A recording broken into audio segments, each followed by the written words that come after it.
So, you're moving in with someone for the first time that you've never met. Sometimes roommate situations can be amazing. You end up with your best friend. What? Did we just become best friends? Yep. Other times, there's so much miscommunication and unspoken expectations. He doesn't wash his dishes. Apparently they need to soak. Is that things just go way out of control and it ends up leaving everyone hurt. So here are 5 things that you should consider when living with someone that you've never met. First things first is communication. Open and honest discussions can oftentimes be a secret weapon when it comes to communicating clearly with your roommate. Talk about your routines, your work schedules, your class schedules, your habits that might affect those shared spaces and those places where you live together. Being upfront about your expectations can prevent misunderstandings with your roommate for years to come. 3 questions to kickstart some of those conversations to ensure a clear communication from the start. What topics are important for us to communicate on a regular basis? How will we communicate when something is bothering us? What kind of topics are off limits, no-go zones? Next up is guests and visitors.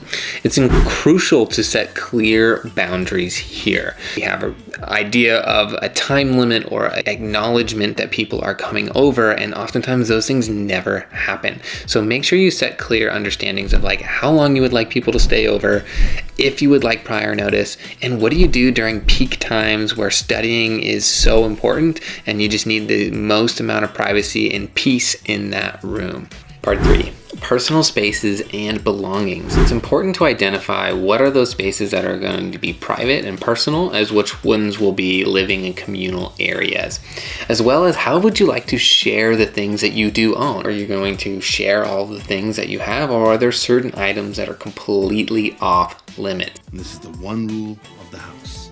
Don't ever, ever, ever touch my drum set.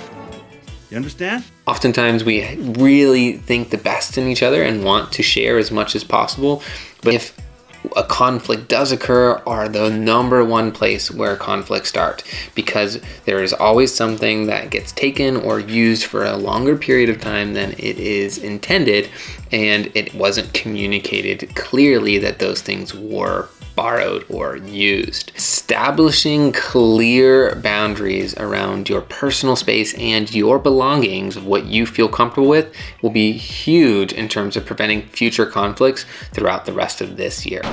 Okay, let's talk sleep and study time. Everyone's got different rhythms, and it's important for us to communicate what those things are in those times of day where we are in the most flow to get our things done and our responsibilities accomplished. Oftentimes, music or excessive talking or having people over can be a huge impact on those study and sleep times. Want to hear the most annoying sound in the world? The more mindful that we can be around each other's rest and focus needs will be huge in terms of preventing potential conflicts and allowing us to just have a way more conducive learning environment to get the things we need to get done. Lastly, it's important to think about cleanliness. Everyone has a different expectation or idea of what is considered to be clean. However, it's important to set that standard very clear at the beginning.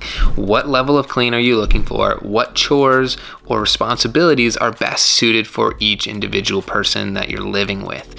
What may happen is if you don't do those things, then those conflicts start to arise because people are expecting a certain level of clean that isn't actually happening. So think about things like, do you want to be wearing shoes in the room? Do you want a certain expectation of trash or the way in which you deal with some of those snack items? Do you leave them out or do you put them back into a specific area? Being very clear about cleanliness is making sure that you're off to the right start. Okay, so there you have it. Those are the 5 things that you probably should consider when you're moving in with someone for the first time that you've never met. If you have any other ideas of things that maybe have been a conflict or a place of difficulty for you in the past or that you're currently going through, please leave it in the comments below, and I will see you in the next one.